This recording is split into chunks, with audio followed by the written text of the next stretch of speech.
It's Betsy. Welcome back to the video today, guys. I'm going to go over the entirety of the gravity inside of the Webassign. I know that we're quite short on time right now, so I apologize about that. For getting it out sooner. In this video, I went over every single question except for the multiple choice and conceptual questions. And yeah, let me know if you guys need clarification on anything. Let me know if you guys need anything in depth. I'd be happy to do a separate video. I don't know how much time I have left. I'd also be happy to do a stream tonight just so I can review with you guys. And yeah, let's get right into it. Let's start off with question number 1. We have 2 liners. I'm just going to draw these boxes. These are some pretty wonky looking boxes, but it doesn't really matter. Not to be an artist. The distance between the centers of mass is going to be r, which in this case r is said to be, for me, since they're 103 meters apart, and we know that they're traveling at a parallel course, so we don't have to worry about the centers of masses being different, in different places, anything like that. Any spots work, as long as you get the value of r equals 103 meters. Now, we know the masses of each one are equal, so I'll just write like that, it doesn't really matter, and the masses are equal. We know the mass of 1 is going to be 42,000. That's 42,000 metric tons. But in order to do our calculations, we need it in kilograms. So in order to get kilograms from tons, since 1 ton equals 1,000 kilograms, we just multiply this number by 1,000 to get 42 million kilograms. And then, so now, it asks us to get the magnitude of the acceleration of one of the liners towards the other due to the mutual gravitational attraction. So first of all, we're gonna need to know the gravitational force from one glider on the other. We know that because of equal and opposite reactions, if you will, the force from the left one on the right one is gonna equal to the force of the right one on the left one. That's just conceptual. And the gravitational force we can find using Newton's law of gravity, which in this case is going to be, which in general is G m1 m2 over r squared.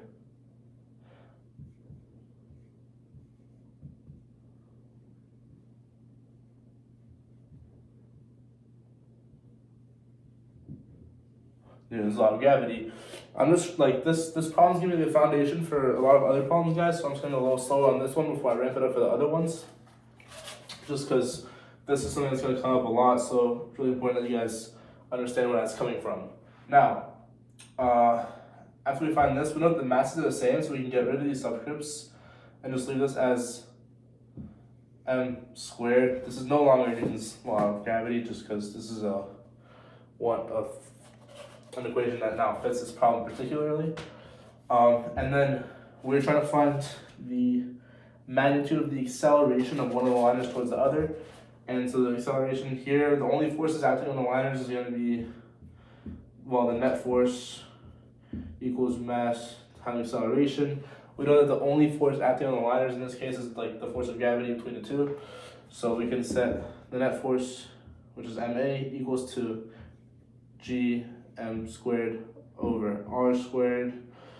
And then now we know that m is going to be the same for both, so we don't need to square it anymore because it's just like dividing both sides by m. So we're left with the acceleration equals g m over r squared. We have a value for m, we have a value for r, but what is g? In case you guys didn't know, g is actually a constant. I forget what the name of the constant is, I can find that. And in the little break between problems, and I'll just say that after. But yeah, so G is 6.6743 times 10 to the negative 11 Newton meters squared over kilograms squared. And now we just use these 3 values, plug them into our equation to get the acceleration is, I'll do this one out. Acceleration is g times 42 million kilograms, 103 squared this, about that, we're left with the acceleration is going to be 2.64 times 10 to the negative 7th meters per second squared. And that, guys, is going to be our answer to problem number 1. Alright, guys, now it's time for question number 2. So, when a falling meteorite is at distance above the Earth's surface 3 times the Earth's radius, so that means that we have the Earth's radius, Earth, right here, and then we have this distance, 3 times Earth's radius, so the total distance, from the centers and the masses of each, is going to be r, which is equal to 4 radii of the Earth. What is the acceleration due to gravity? What is the acceleration due to the Earth's gravity? So, we know that we'll call Earth big M and then the meteorite little m. So we know that the force of M on M, doesn't matter which order, it's going to be mass times gravity. Therefore, we're trying to find the force of gravity here. Force of gravity is therefore going to equal force M on M over little m, because you just divide both sides like by that. Sorry, let me just write this. G equals that. We know that this equals, we know that, we know that F M on M is also equal to G big M little m over r squared. We have a value for r squared up here. We plug this in up here. We cancel out the m's. We're left with, let me write it up here. Actually, I'll write it down. That way we can see that, yeah. Okay, I have to sit down because my knee's still pretty bad from the surgery, so I can't bend it like that. But yeah, I guess I'll do this. So now, plug this into the top part of our equation. We cancel the m's. We're left with G equals, plug in our R value, G M over 4 Earth's radii, parentheses, square root of the parentheses, guys, because R is the value of that whole thing together, and we're squaring that whole thing. Now, after that, we literally just do the math, and then we get our answer from there. Now, G, M, and radius of the Earth. Well, M, Earth, sorry. Now, if you guys don't have a chart, I recommend you just look up the mass of the Earth, radius of the Earth, because those are known things. So, we can use G times mass of the Earth, so 6.67 for short, times 10 to the negative 11 Newton meters squared per kilogram squared, times 5.98 times 10 to the 24th kilograms, all over 16, just doing this out, 16 radius squared, 16 radius is 6.37 times 10 to the 6 meters meters squared. That'll be our answer down here, which when done out, I believe is just, it's not that much. G times 5.98, E24, 0.615. There, guys, is the answer to question number 2. Alright, guys, now on to question number 3. So, I already went ahead and drew it, but Blaskine's binary system consists of 2 stars that revolve in a circular orbit about a center of mass midway between them. This means that the masses of 2 stars are equal. Assume the orbital speed of each star is 210 kilometers per second, so write that down. So, T equals 210 kms. which converted to meters is just, well, meters per second, T equals to 10,000 meters per second. And the orbital period of each is 29, my bad. Velocity is 24.9 days. So T equals 24.9 days, which equals 24.9 times 60 times 60 is just 24 point what? No, days. 24.9 times 24 times 60 times 60. 864. Okay, we'll just do T equals 24.9 times 86400 seconds in seconds. This is just unit conversion, guys, just to, because we have to use meters, seconds, and seconds here. Well, you don't have to, but I prefer to in this case.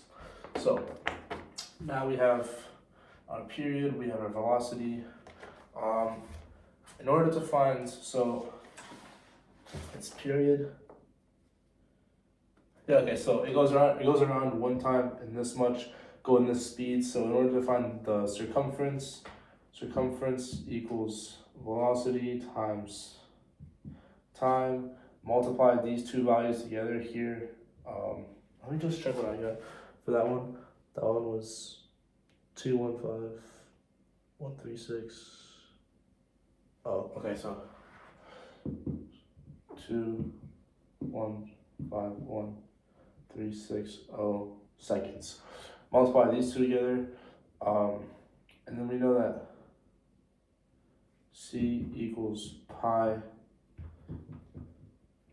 2 pi r. Therefore, in order to find the radius of the circle, the radius of the orbital, we need to just do r equals v times t divided by 2 pi.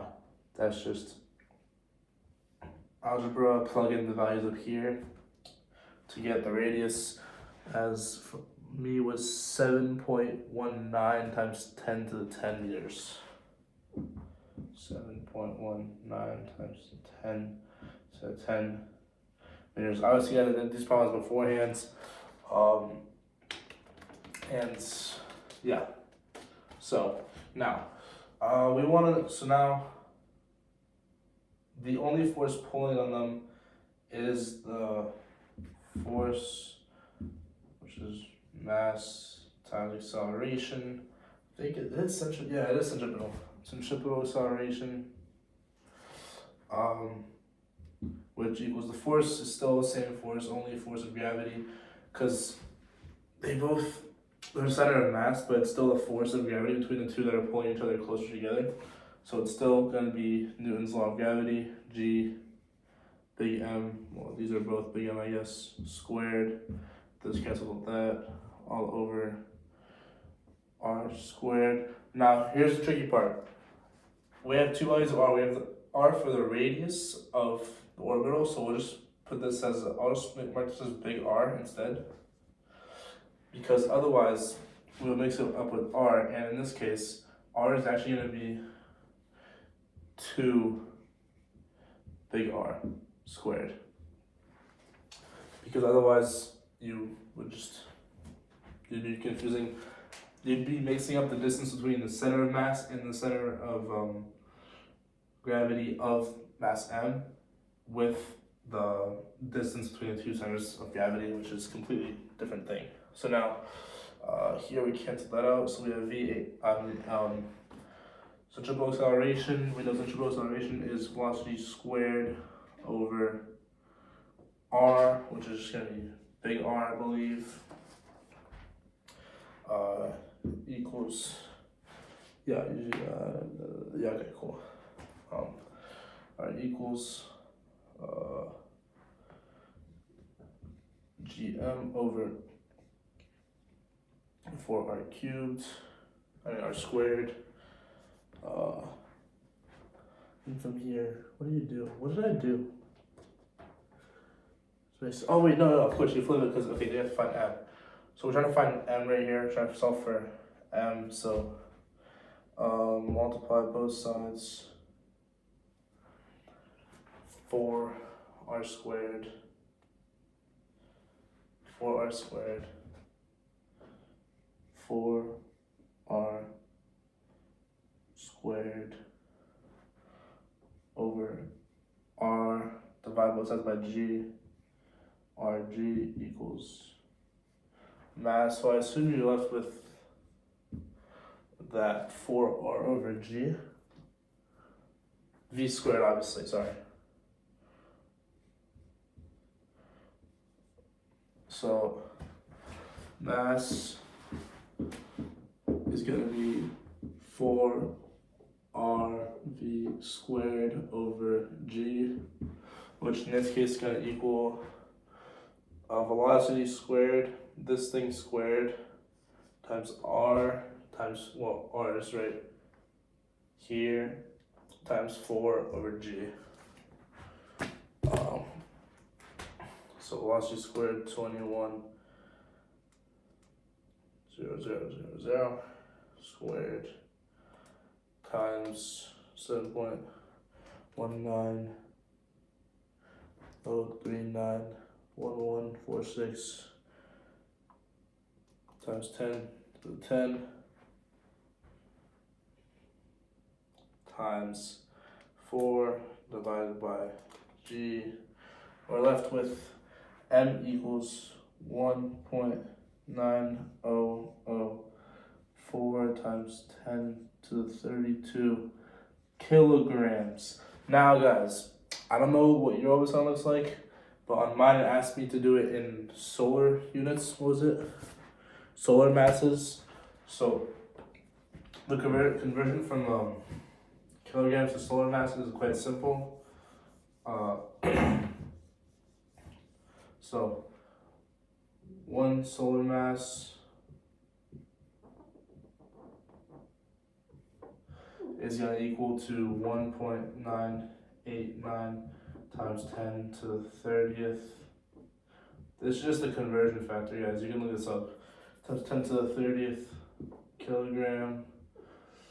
And just multiply that to cancel the kilograms. So 1.9 times 10 to the 32nd kilograms. That way the units cancel out. We're left with this. So our mass divided by this conversion factor to be left with, I believe it's 95.5.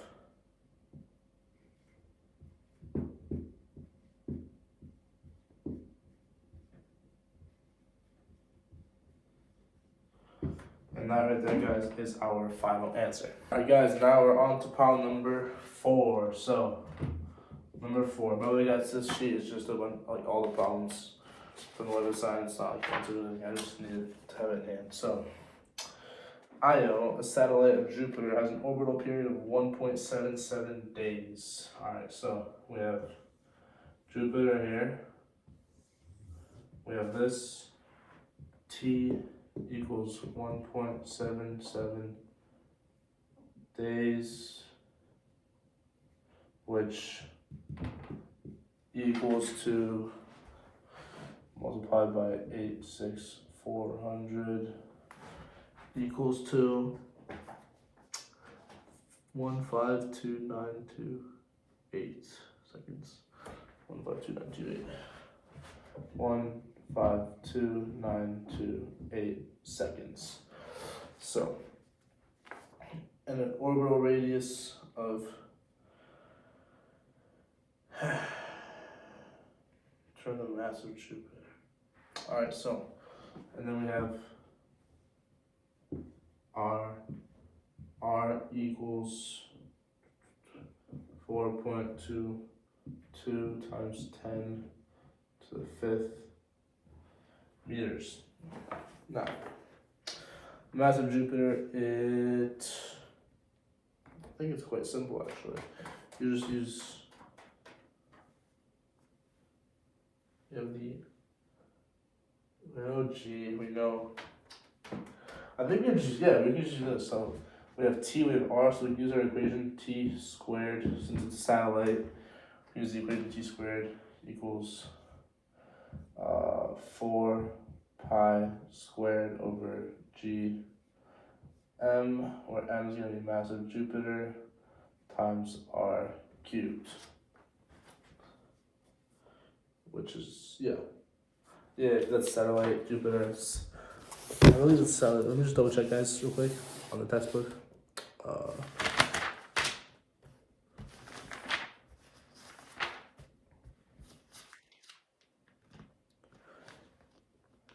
Right?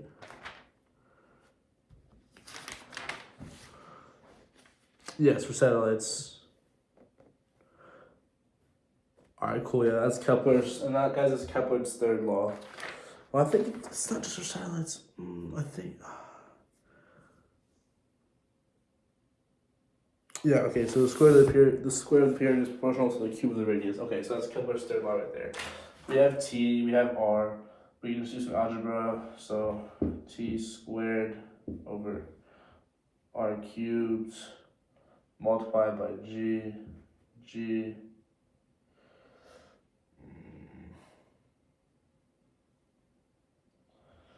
divide multiplied by G equals 4 pi squared over MJ multiply divide. We're left with mass of Jupiter equals 4 pi squared R cubed over, here, let me just move this up a little bit,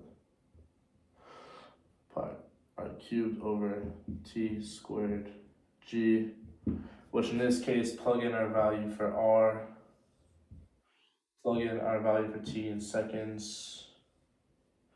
And in this case, you just do that 4 pi squared times R cubed over T squared times G. And it's 1.901 times 10 to the 27 kilograms. So 1.901 times 10 to the 27th kilograms, which I'm pretty sure, so that's obviously our experimental value. The real value, the real mass of Jupiter, I believe, is like 1.89 something. So it's actually like pretty darn close, which is well expected, but yeah. Alright guys, time for problem number 5. So a comet approaches the sun to within 0.57 AU and its orbital period is 80.6 years. Astronomical unit, well, AU is symbol for astronomical unit, where 1 AU equals 1.5 times 10 to the 11th meters. So we have a period in years, we have 1 conversion factor, AU equals 1.5 times 10 to the 11th meters, which we actually will not need. I'll explain that later. And we know that this value right here, as I marked, this distance is 0.57 astronomical units. Alright, so let's get started. So the equation we're going to use is going to be Kepler's law, which I wrote like this before, but it can actually be written as like this: T squared equals just going to be K. K in this case, R gets replaced by A because this is 2A. After this, A right here, A cubed. We can also rewrite A. We know that 2A is 0.57 AU plus X for this whole distance. That means that A is going to be half of the sum of this. So rewrite this over here. T squared equals K times 0.57 AU plus X over 2 cubed. Now guys, for Kepler's law, as long as the period is in years and the radius or like the value of a, or like the value in this case a, or generally r, as long as r is in astronomical units and the period is in years, k is actually going to be equal to 1 for all objects orbiting the sun. I'm still not entirely sure what that is. I scanned through a quick article to find out, but it's still kind of confusing to me. So I'll go over that again. If you guys want, I can do another video explaining a little more about that. But in the meantime, we're just gonna use that, and we know that this is basically just gonna be equal to 1 times all of that jazz. So now it's just solving for x. We know the value of t, it's up there, so t 80.6 squared. Alright, now we can just get rid of the 1 because we know it's just going to be this. So solve for x. We can cube root this side, so it's going to be 80.6 times 2 to the third, to the power of 2 to the third, because we cube rooted both sides. Multiply by 2 to get this, and then subtract 0.57 AU from both sides equals x, which is going to be what you're trying to find. So x in this case, I already solved this problem. Literally all this is, you guys, is just plug in the values. We can leave it in astronomical units, because at least for my answer, it asked me for the answer in astronomical units. If you were to be asked for meters, then you'd have to use a conversion factor up there. But I was not asked to do that, so I left it as such. And do up the math, plug in your values. My answer here came out to be x equals 36.7 astronomical units. And that, guys, is the answer to number 5. It's a little more complicated. I apologize that I didn't go too much in depth. I kind of went over it fairly fast, even though it probably should not be scanned over so fast because it's quite a complicated problem. But I am quite short on time, and But seriously, guys, if you need any more time or help with any of these problems, please let me know personally. Shoot me a comment, shoot me a DM. I'll answer. I'll get in contact with you. We can go over these on video, in person, whatever you guys like.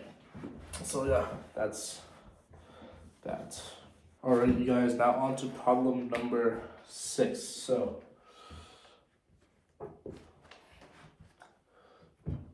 neutron stars are extremely dense objects that are formed from the remnants of supernova explosions. Many rotate very rapidly. Suppose that the mass of a certain spherical neutron star is twice the mass of the sun, and its radius is 5 kilometers. So radius of the star equals to 5 kilometers, so 5,000 meters. M equals 2 M of the element of the star. M star equals 2 mass of the sun. Mass of the sun, we know the value of that. It is 1.99 times 10 to the 30th in kilograms. What else are we given? Determine the greatest possible angular speed it can have so that the matter at the surface of the star on its equator is just held in by the gravitational force. So, I believe divided by, just find the velocity divided by r, right? Because r is radius. Yeah. So, we know that, well, we don't know. Here, let me go in the textbook just to show you guys. So I know the equation, but I forget exactly why it is, so. Oh, yes. All right, so let me just show you guys something real quick. So we have the force of the star on the satellite. So force of M on M satellite, right? That's the question. Wait.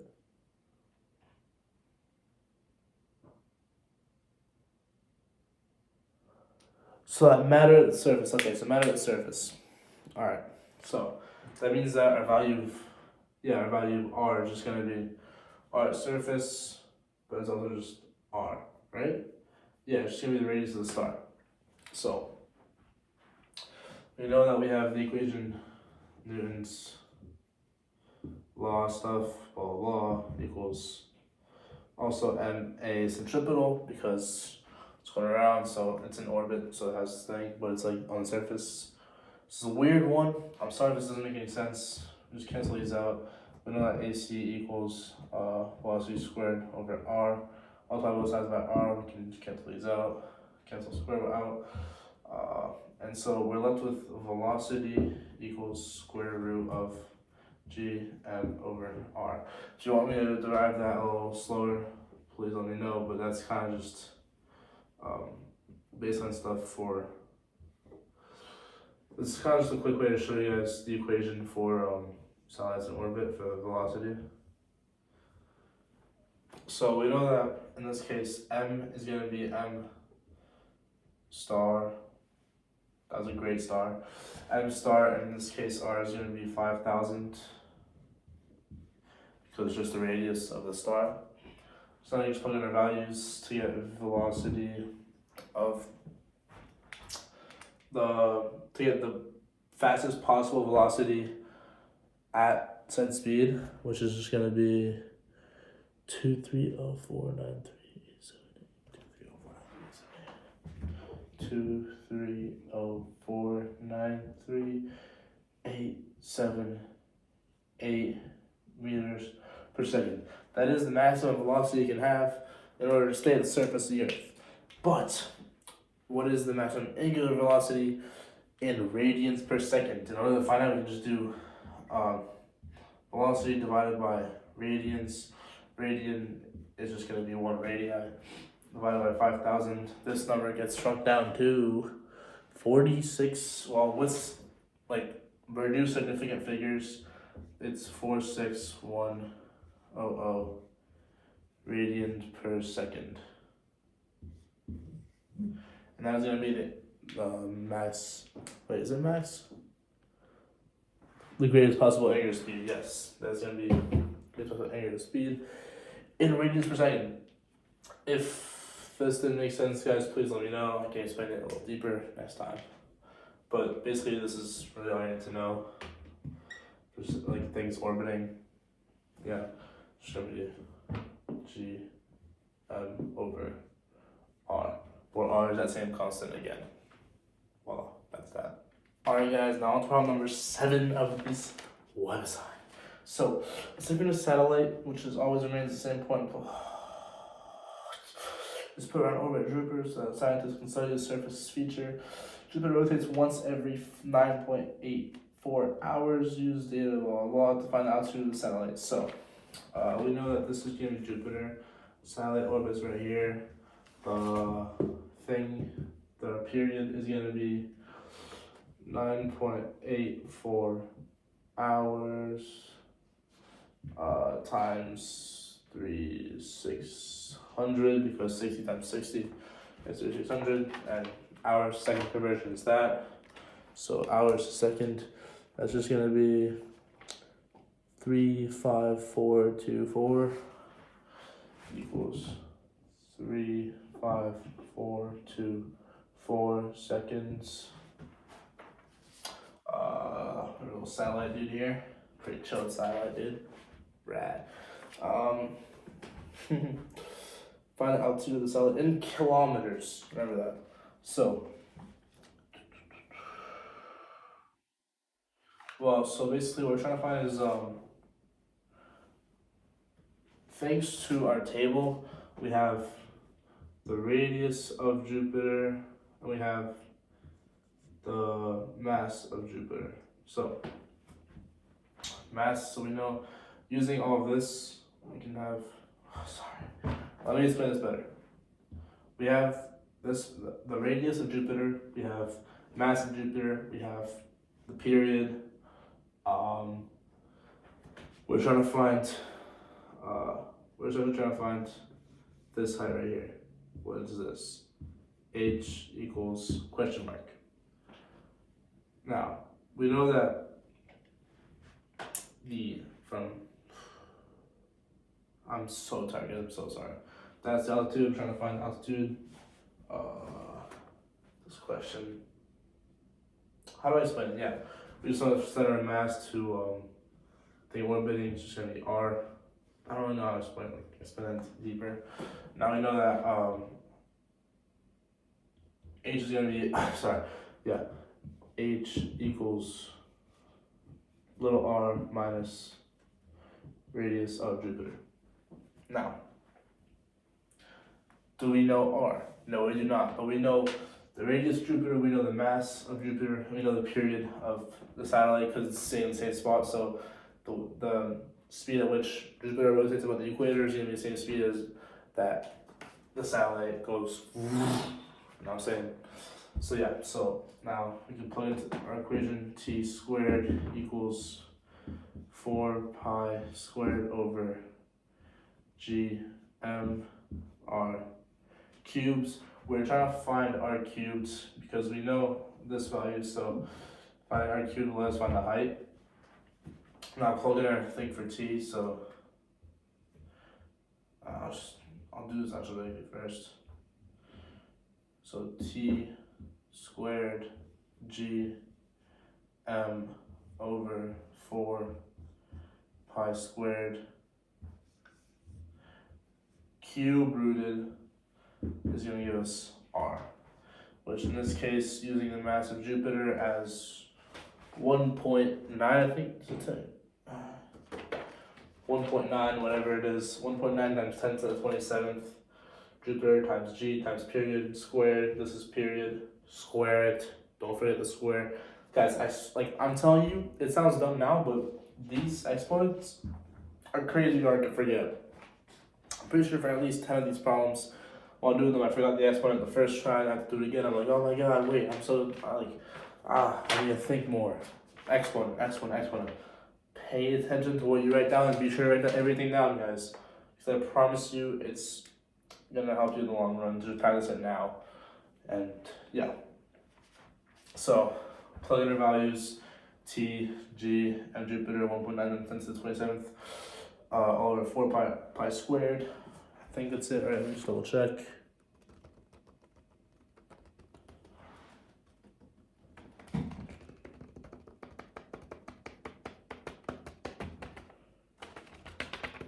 Yes. Alright, cool.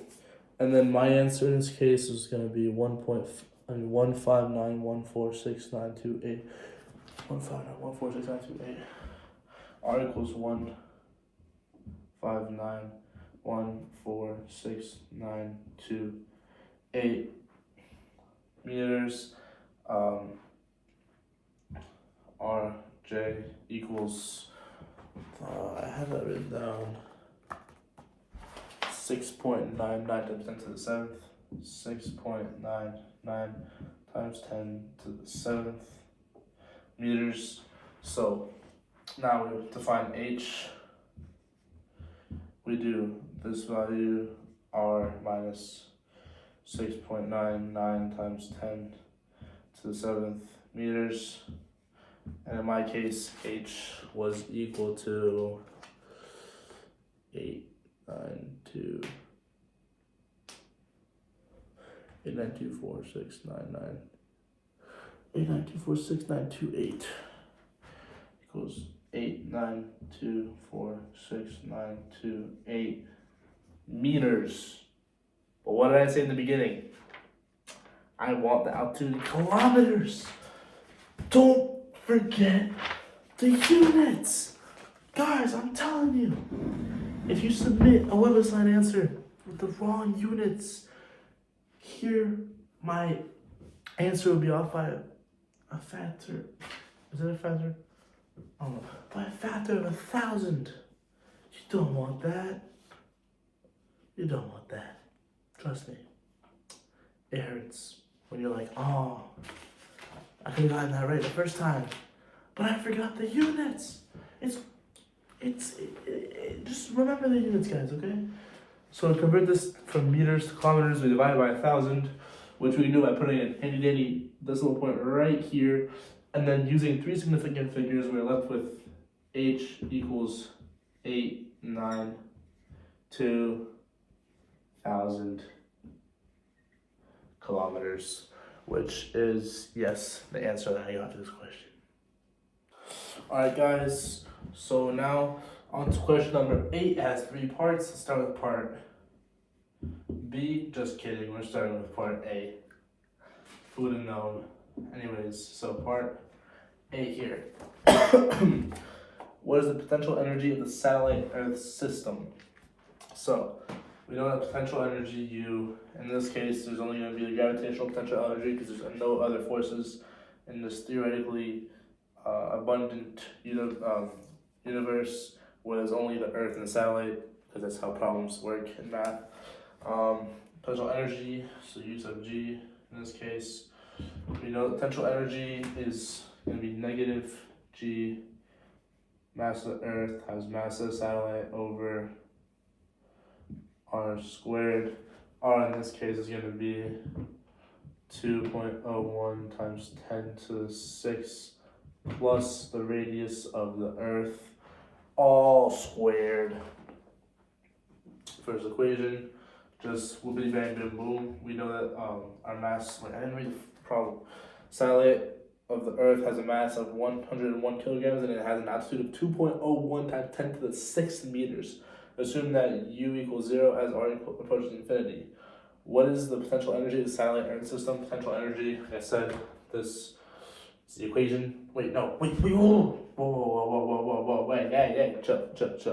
I'm sorry, guys. Do not listen to me all the time. You don't square the R. You do not square the R in this case. Potential energy, no squaring R's. Got it? Wait, do you?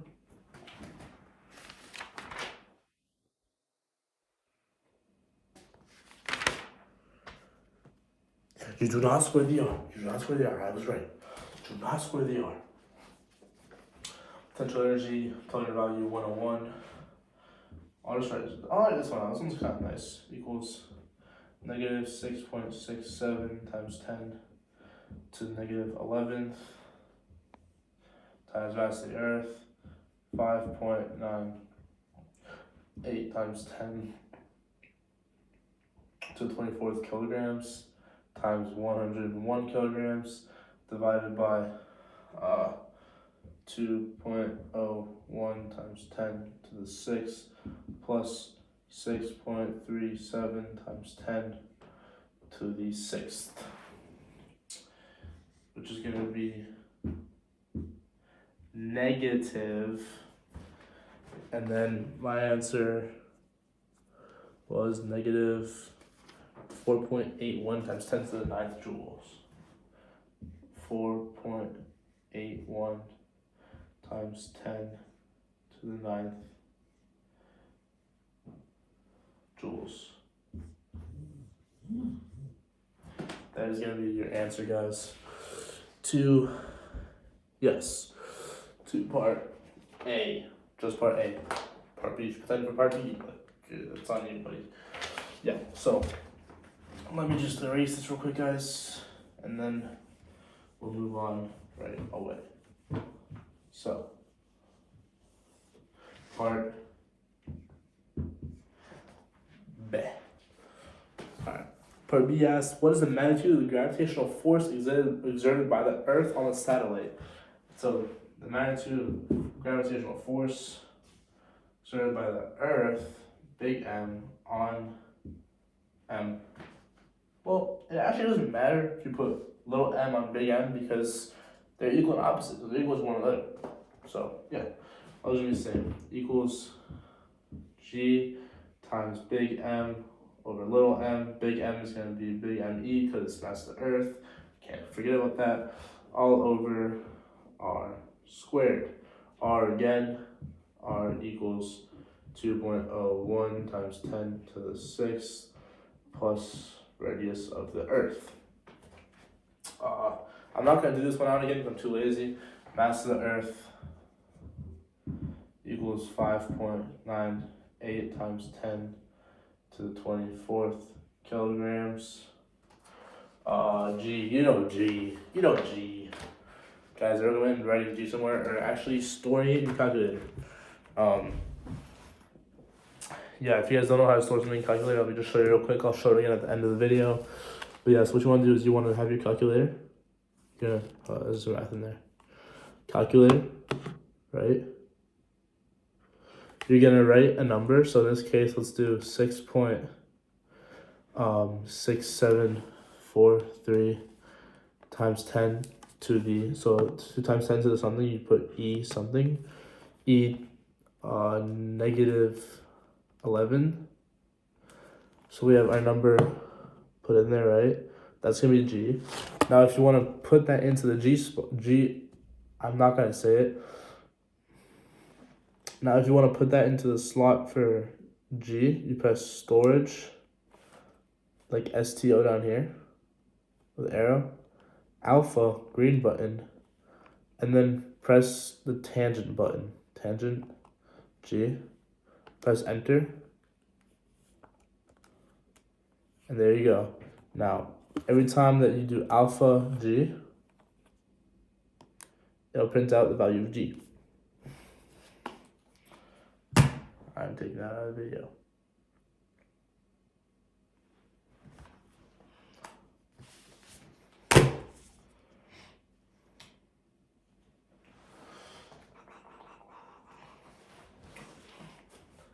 Now you guys know the value of G. You just plug in these values in. We're left with the force. Comes out to be, in my situation with my values, 574 newtons. 574 newtons. And then part C asks for the force of the satellite exerted on the Earth, but we know that F of m on little m equals F of little m on m, which is therefore equal to 574 newtons as well. And that concludes question number 8. Alright guys, now on to problem number 9. So how much energy is required to move a 1,065 kilogram object from the Earth's surface to an altitude 3 times the Earth's radius? So I already draw that out. 3 times the Earth's radius is going to be our height. The radius of the Earth is down here, so the R value from this to this, and it's going to be 4RE. Yes. Now, in order to find the energy required, in this case, we're just going to use gravitational potential energy. If that makes sense. Why, I hope. And yeah, so we know that our little m is going to be 165 kg. Mass of the Earth is 5.98 times 10 to the 24th kg. Radius of the Earth equals 6.37 times 10 to the 6 meters. We're just going to plug in these values essentially for our equation. In this case, the potential energy required equals the gravitational potential energy at the surface minus the gravitational potential energy at the end. Final, I guess, which is going to equal to negative G mass of the Earth times little m over the radius of the surface, which is going to be radius of the Earth, minus negative G big M little m over now 4RE, 4 radii of the Earth, minus, we can change to positive, because minus cancels out to the positive, so it's going to be negative this plus this value here. Plug in our values for radii and masses. We're left with energy required equals 5.005 times 10 to the 10th joules. And that is the answer, guys, to question 9. I apologize if the quality of these explanations / answers are going down as we progress. I am extremely exhausted right now. Alright guys, now moving on to problem number 10. So at the Earth's surface, the projectile is launched straight up at a speed of 9 kilometers per second, aka 9,000 meters per second. To what height will it rise? Know all air resistance and the rotation of Earth, yada yada yada. So, first things first, here we are given the initial velocity, so no velocity is given somewhere, and then we're given nothing else, but that is the velocity, you're given velocity, and then it's on Earth. So, since we know those two things, we can use m of Earth, r of Earth, and velocity, initial, I guess. So in this case, we can tell that's going to be a conservation of energy problem. So we know that it's going to be kinetic energy at the start, 1/2 mv initial squared, plus the potential energy, which is negative g big M little m over r squared initial, because it's at the surface of the Earth. Then on this side, we have 1/2 mv final squared, which is just going to be 0, because the final velocity is going to be 0 when it comes to rest, minus g big M little m over, in this case, r, distance far away. We know that r is going to be equal to h plus big R. So in this case, we plug back in h plus big R. Now that we have that, we can cancel out the little m's on all sides, and then we're left with a little bit of algebra. We can multiply both sides by negative, so this becomes plus, becomes negative right here. Multiply this, divide that, so now we are left with h equals g big M over E over 1/2, negative 1/2, times velocity squared, which is 9,000 squared, plus GME over RE, all minus RE over here. And just like that, guys, that's how you do it. So, and that gives us an answer of the height or altitude equals 1.16 times 10 to the 7th meters. Now there, guys, is the answer to question number 10 on the Webassign. Alright guys, we're now moving on to question number 11 on the Webassign. A ring of matter is a familiar structure in the planetary and stellar system, astronomy. An example includes Saturn's rings and a ring nebula. Consider a uniform ring of mass 2.38 times 10 to the 20 kilograms. Oh my god, 2.38, I'm sorry, alright, times 10 to 20 kg. Radius equals 1, well, just 10 to the 8 meters. Object, so we have this ring right here. Object, 1,000 kilograms. Over here, point A, point B. So,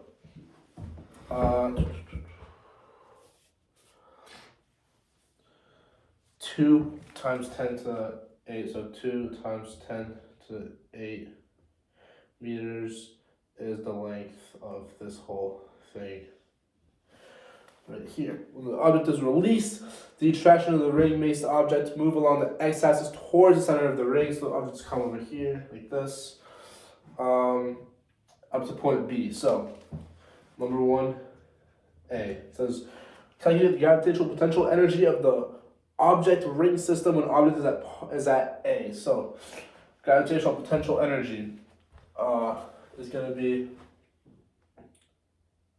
U sub G, which is equal to negative G M big M over little m, well, and 1 and 2, big M little m, divided by R, which is going to be this minus G times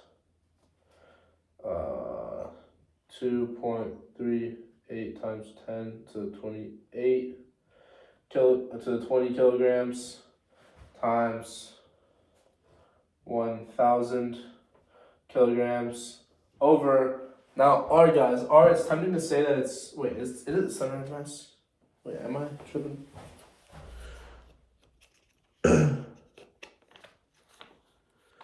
I was gonna say, it's the distance from any point on here, so this is gonna be our value of R right here, not the center of mass, this is the value of R here. So to find that, Pythagorean theorem, whatever you want. So we have 2 times 10 to the 8 squared plus, where's the radius? 10 to the 8 squared, all square rooted, equals the distance R equals 2 times 10 to the 8 squared, 10 to the 8 squared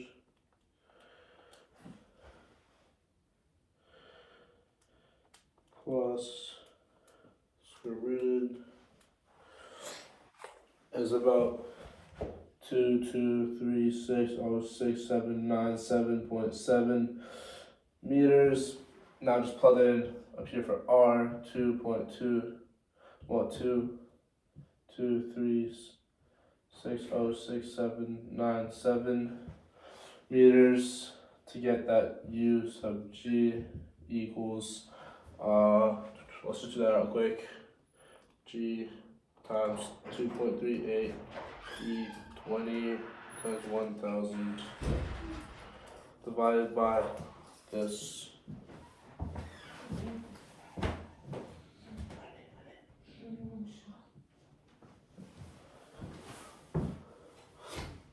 Which is equal to negative 71,039 joules. That is the answer to part A. Now, part B. We'll do part B over here. Part B right here. Part B is gonna be calculate the gravitational potential energy of the system when object is at B. So when it is at B, I believe it's just gonna be same thing. Here it's at B. Distance R, U sub G equals over 10 to the 8, because that's R, G times masses, which is just gonna be, well, negative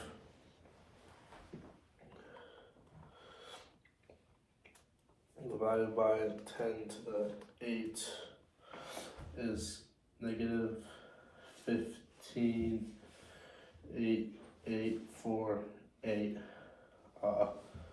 joules, right? I believe. Yes, precisely. Just like that. Now for part C. Alright guys, now on to part C. This is to calculate the speed of the object as it passes through B. So in this case, it's going to be law of conservation of energy, kind of similar to the last problem we just did.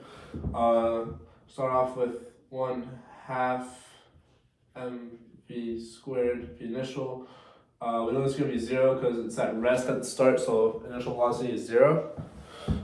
Plus the initial gravitational potential energy, which is sub A, is equal to 1/2 mv final squared plus gravitational potential energy at point B at the end point.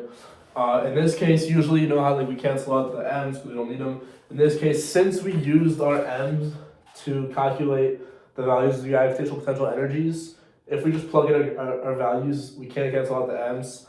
If you did it out all over again, which you don't need to in this case, then you would cancel out the m's, but in this case you don't need to, so just plug in our values to get, and actually velocity final is going to be equals the square root of 2 times gravitational potential energy of A minus gravitational potential energy of B over M, just like that. And if we literally just plug in our values from the part A and part B into this equation and the value for little m, which is 1,000, we will get the right answer for this. So let me test this out. Use A.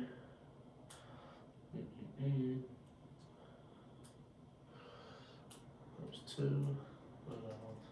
1,000 square rooted, and we get our answer. Velocity final is going to be 13.25 meters per second.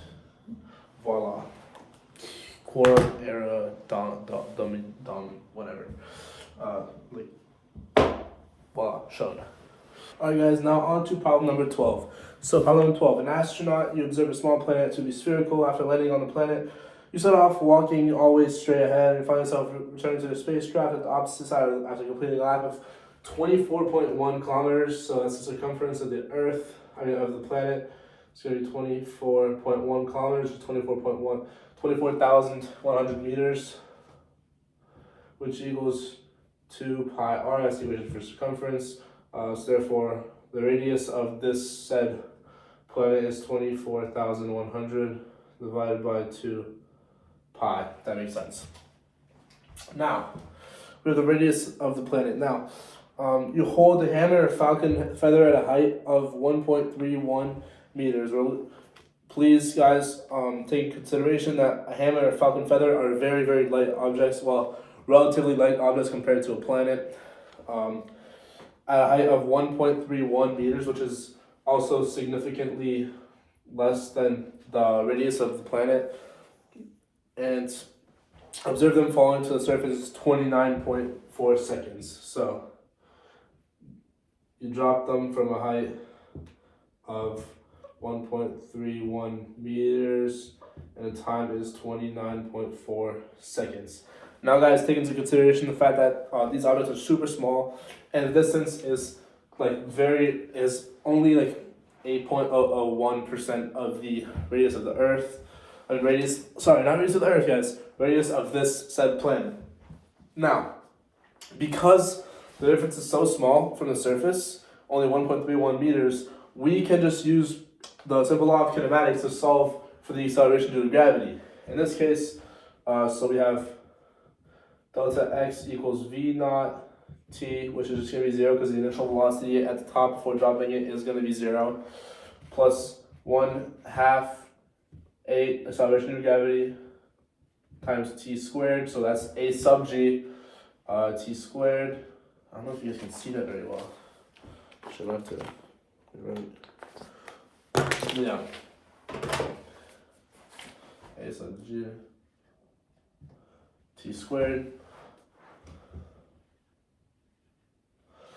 We have the value for t, we have the value for delta x, so we're left with times 2, so we're left with 2.62 over t squared over 29.4 seconds squared equals the acceleration due to gravity on this said planet. Now, we know that at the surface, the simple Newton's law of gravity is defined for like it helps us learn the force of calculate the force of gravity for like objects in the universe. But the simple one at the surface of the Earth, or like the simple one that you guys saw earlier on in the year, it's just force equals mass times acceleration. The force of gravity is mass and acceleration due to gravity, which in this case is also going to be equal to g big M little m over r, which in this case r is going to be the radius of the Earth, squared. Don't forget the square, guys. I can't stress this enough. Remember this, guys. Gravitational potential energy, negative r. Force of gravity, positive r squared. Always remember those two, guys, because those two are so easy to mix up, and they really will cost you on exams. So now we can cancel out the m's because they're on both sides. A sub g is this. We know the value of r, we know the value of a sub g, we know the value of g. All we have to do is calculate m. So to get m, we just do a sub g times r squared over g, which in this case, plugging in our values, let me just calculate that real quick, 24,100 divided by 2 divided by pi squared 2.62 divided by 9.4 squared times this divided by g is, using our values, 6.68 times 10 to the 14th kilograms, and that, guys, is going to be the mass of this planet right here. All right, guys, now on to question numero 13. Part A. Determine the amount of work that must be done on a 98 kilogram payload to elevate it to a height of 1,004 kilometers above the Earth's surface. So, we have the Earth, we have a 98 kilogram payload. We have to elevate it to 1,004 kilometers, which is 1,004,000 meters above the Earth.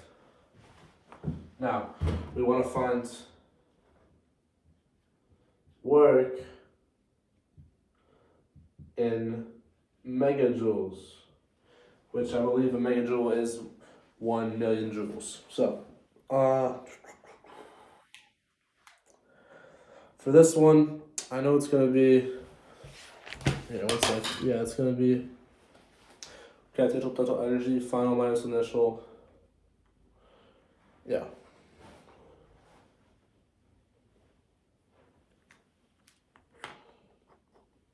Alright, so work is a change in energy. So work, what is the symbol for work again? It's just over there. Yeah. Alright.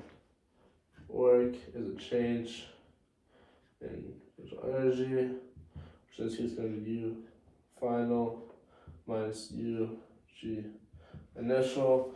We know that UG final is going to be G times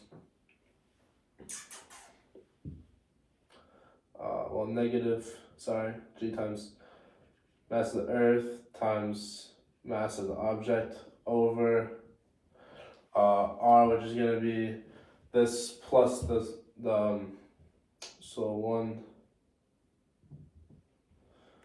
1.004 times 10 to the 6th plus the radius of the Earth, that's the value R. So R is this whole value right here, plus 6.37 times 10 to the 6th, minus negative, so we just turn to positive, plus G big M little m at the surface, because initial surface is going to be this value R over R, which we know is 6.37 times 10 to the 6th. 6.37 times 10 to the 6th. Now, we can just do that out. I think work equals 360.34367 joules, which equals to 836 megajoules, just like that, guys. And that there, guys, is how you do 13A. Now on to 13B. So initial, we're trying to put the payload into circular orbit at this elevation. So to put in circular orbit, I don't know how to do that. Problem B is a little more complicated, but what we can do here is we can do just gravity, in this case, in orbit. So centripetal acceleration times mass, which is equal to m times velocity squared over r, which is equal to, again, g big M little m over r squared. We cancel out this r with this square to get 1, and then r here. And then if we multiply, hear me out guys, multiply both sides by 1/2, we're left with 1/2 mv squared equals g m over r. Now, this is going to be the, now this guys, this looks familiar.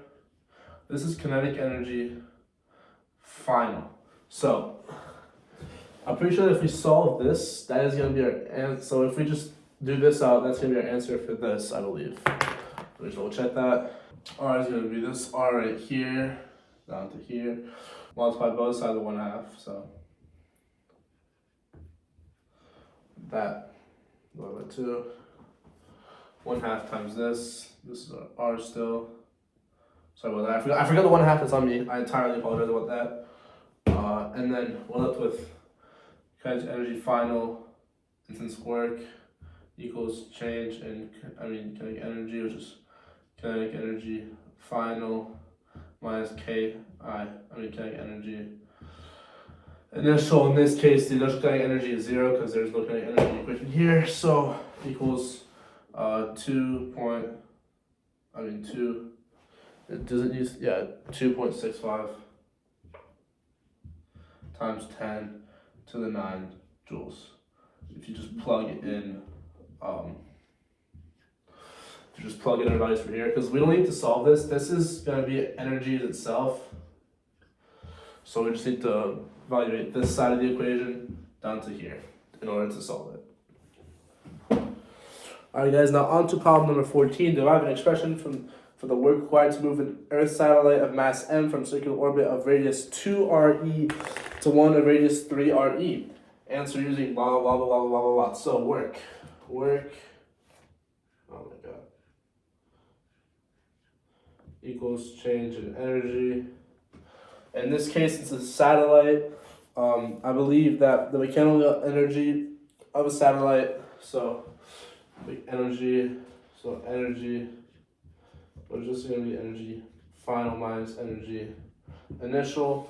And then the mechanical energy of a satellite is G big M little m over 2r. In this case, we'll just replace r with 2r e and 3r e. So in this case, e final minus e initial. It's going to be 3 g m over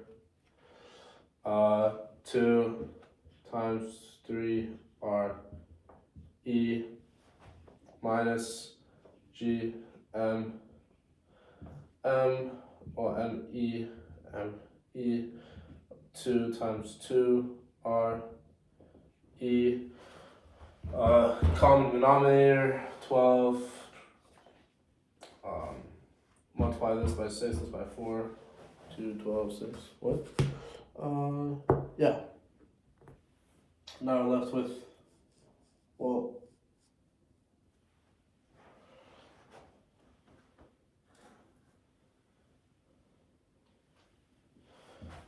factor g m out g m e m times over r e times 1 over 6 minus 1 over 4, which is going to be 12, right? 6, 4, negative. Sorry, I messed up here too. This is negative, so it's going to be positive, negative here, negative this. So what's that? Negative. That makes it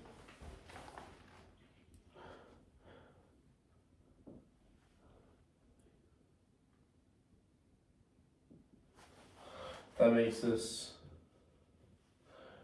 2G M E M over 24 R E. Therefore, this becomes, and this will be the final answer, G M E M over 12 R E. That, guys, is going to be answered. Alright, so guys, on to problem number 15. So, a satellite moves around the Earth in a circular orbit of radius r, blah, blah, blah. Use G, M, and R as appropriate when answering the questions. What, part A, what is the speed of the satellite? So, in terms of V. So, we know that the force of gravity is going to, of the satellite is going to be M times mass of acceleration times centripetal acceleration, which is going to be mv squared over r centripetal acceleration, blah, blah, blah. A squared, which is also equal to G, big M, little m, cancel those out as well, over r squared. The square cancels with this r is up to 1. We're left with v squared equals this, so velocity equals square root of G M over r. That's part that's part A right there. That's fairly straightforward, I'd say. Yeah. Now on to part B.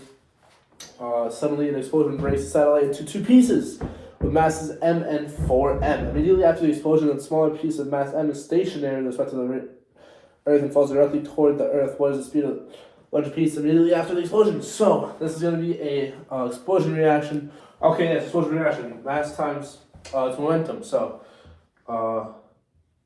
m1 v1 equals this is a lot of conservation of momentum. m2 v2 plus m3 v3, I guess. This is explosion reaction, so it's stationary. They blow off into opposite or whatever parts. So we have the velocity, initial velocity times m. M at the start, since we're dealing with pieces of mass m and 4m, that's going to be a total of 5m. So first m is going to be 5m square root of G M over R, which is going to be equal to the, we know that the piece of mass m is stationary, so we know this is going to be 0 because m times velocity, which means that the piece, oh god.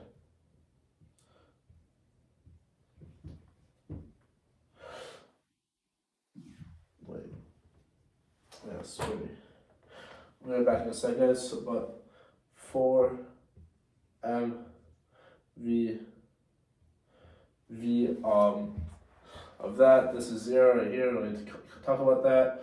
Now, for mv, we're trying to solve for this v right here. We have this information, so cancel out the m's. We're left with just divide by 4. 5 over 4 square root of G M over R equals the velocity of the piece after the explosion happens.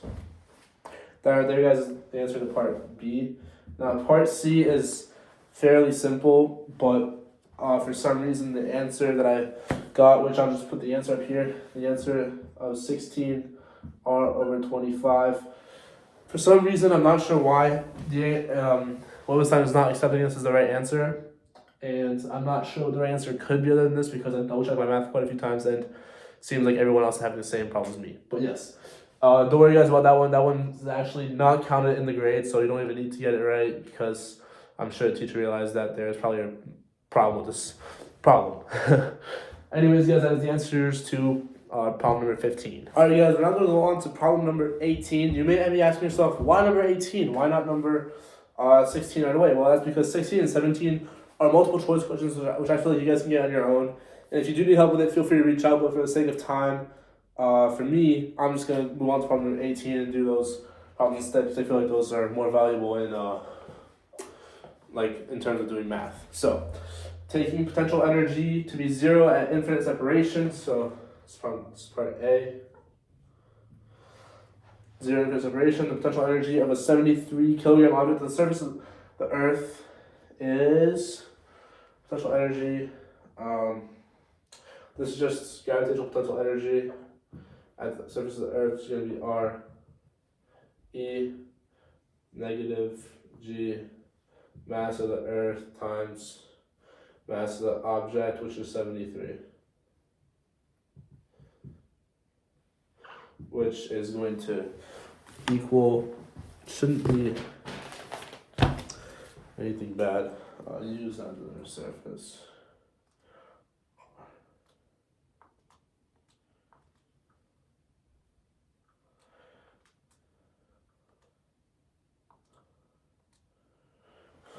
Negative, yes, okay, perfect. So, which is equal to negative 4.57 times 10 to the 9th, I believe, right? Yes, it is. Okay, cool. In joules. Now part B as well. Potential energy, same object at a height of height above the Earth's surface equal to the Earth's radius. So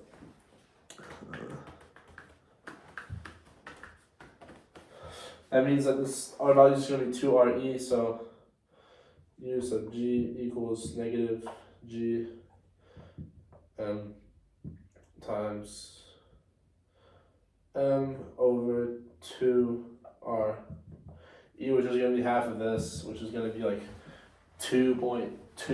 negative 2.25265 times 10 to something like that, yeah.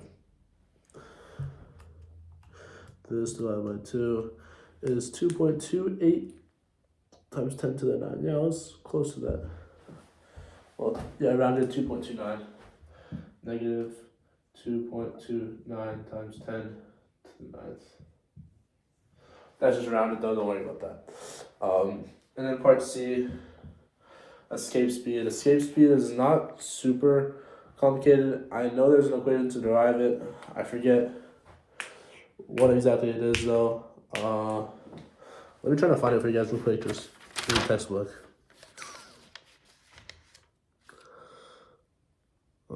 Escape speed. I know what it is, but I need to find why, cause like otherwise it makes no sense.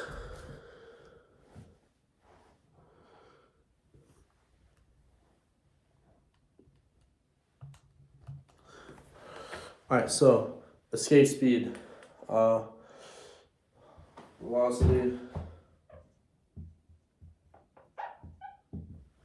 equals square root of 2 G M over R, yeah, E, which, yes, in this case,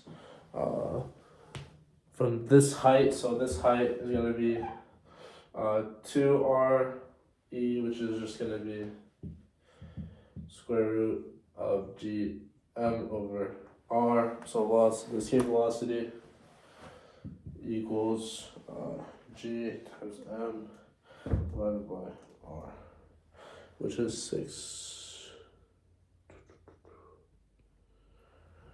square root,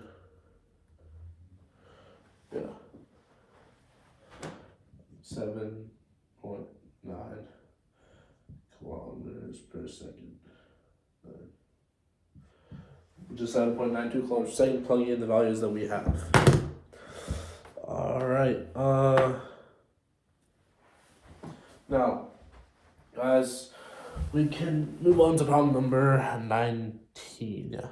All right, guys. Now on to problem number 19. So problem number 19 asks, know that the acceleration of the gravity of the moon is 0.166 times gravity of the Earth, and the radius of the moon is 0.273 Earth's radii.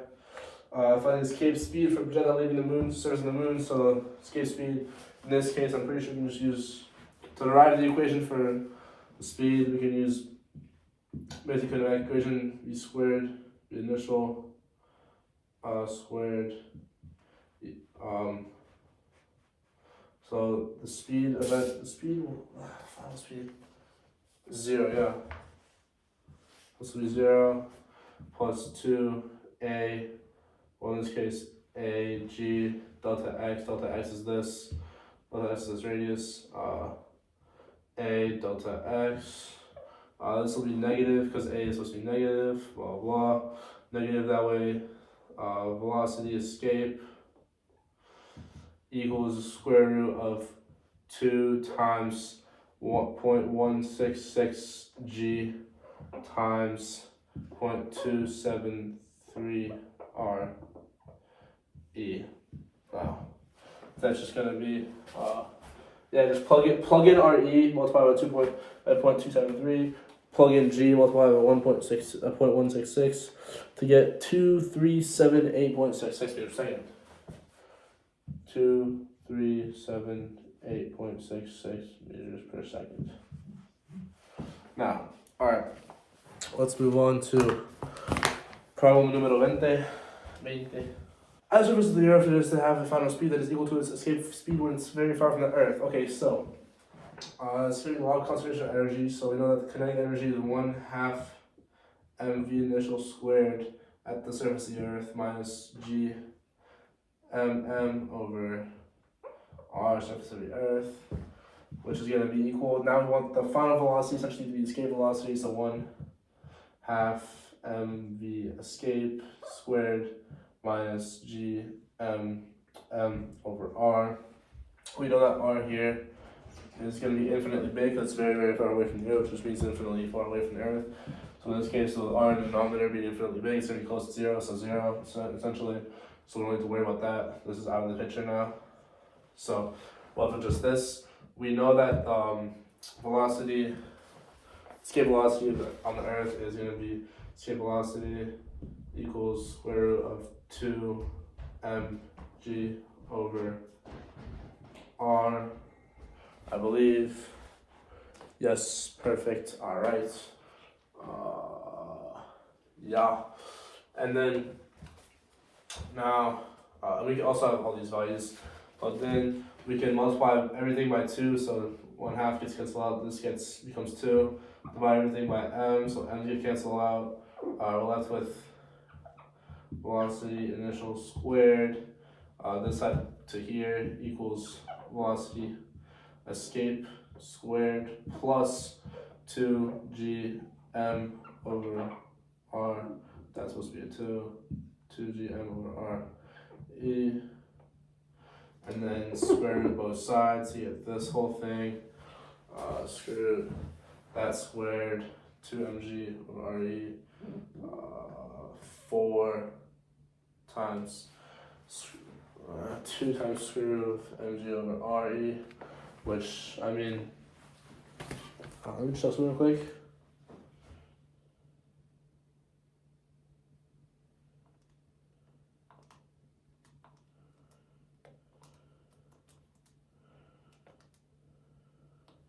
Yeah, alright, so just plug in our escape velocity here.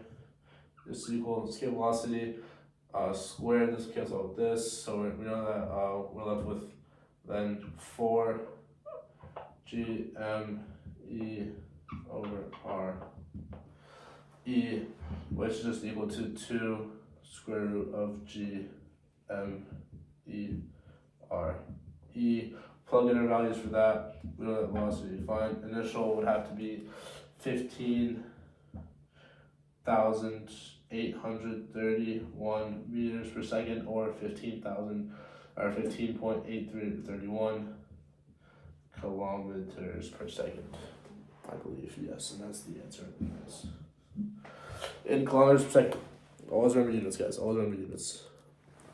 Alright, you guys, problem number 21. Arguably one of the hardest until it's really just like you gotta get started, then you really can know what to do. But this is essentially with A.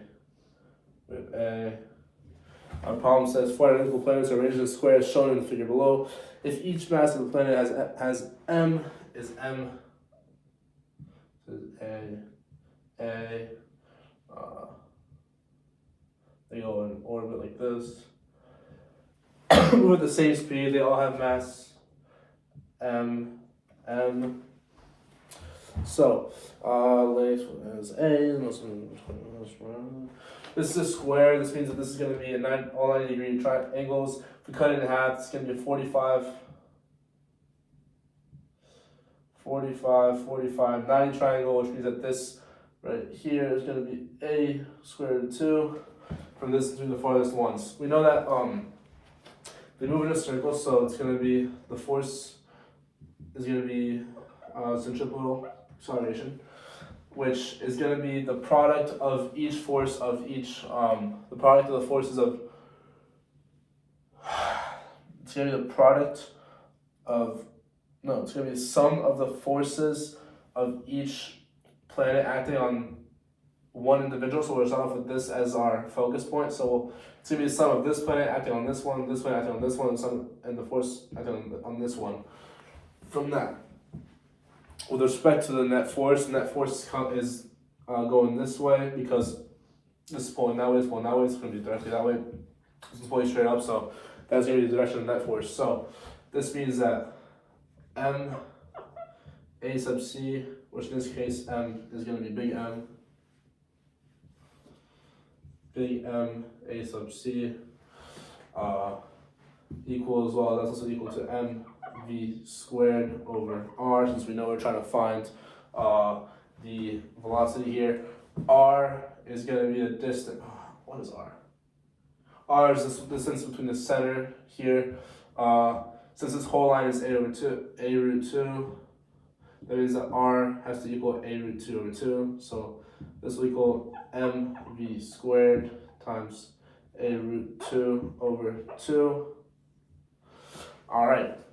Parentheses, which, like I said, is equal to the sum of the forces, force going that way, force going that way, and force going that way with respect to the net force. So we know that the force coming this way is going to be g, so m squared, because they're both m, over distance a, so a squared. Since it's 45, this value is going to be cosine 45 to find the force pulling it that way. So cosine 45 degrees. This one, same thing, cosine 45. You know it's different. It's upward direction. It's still going to be cosine 45 because that's just same angle as well. So 2 of these times 2 of these. Right on a separate line. And then plus the one up here, so it's going to be g m squared over a square root of 2 parentheses squared, because that's going to be distance r in the middle. So here we have, so g m squared over a squared cosine 45 plus g m squared over a squared cosine 45 plus g m squared. A square root of 2 squared is just going to be a square root of 2, a squared, 2a squared actually, 2a squared. So that's just going to be that, which is going to equal to big M velocity squared over a square root of 2 over 2. Voila. That is going to be the equation that's essentially going to help us solve for M. We have everything here except for M. We just got to simplify it down now to solve just for M. So in order to solve for M, first of all, what we can do is we see that each and every one of these has gm squared over a squared in it. So what we can do is just factor that out with cosine 45. Cosine 45, and this one's 1/2. So we're going to take this as times 1/2.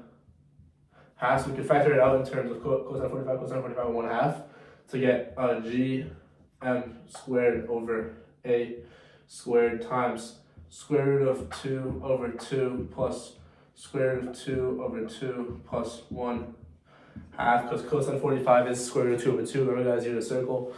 And then here we have equals mv squared over this 2 over 2. We can cancel out the square here with this m right here to get done with that.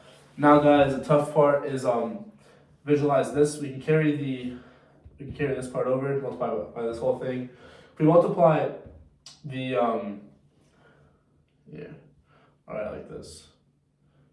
A squared of 2 over 2 times g m over a squared times square root of 2 over 2 plus square root of 2 plus 1/2 equals v squared. You can see where I'm going with this. You can probably start from your own here, but I'm gonna keep going. Cancel out the a with the square here. Square root of 2. We can since it's multiplication, we don't have to do this part right here, so we can just leave this as it is and multiply this whole thing right here by this to get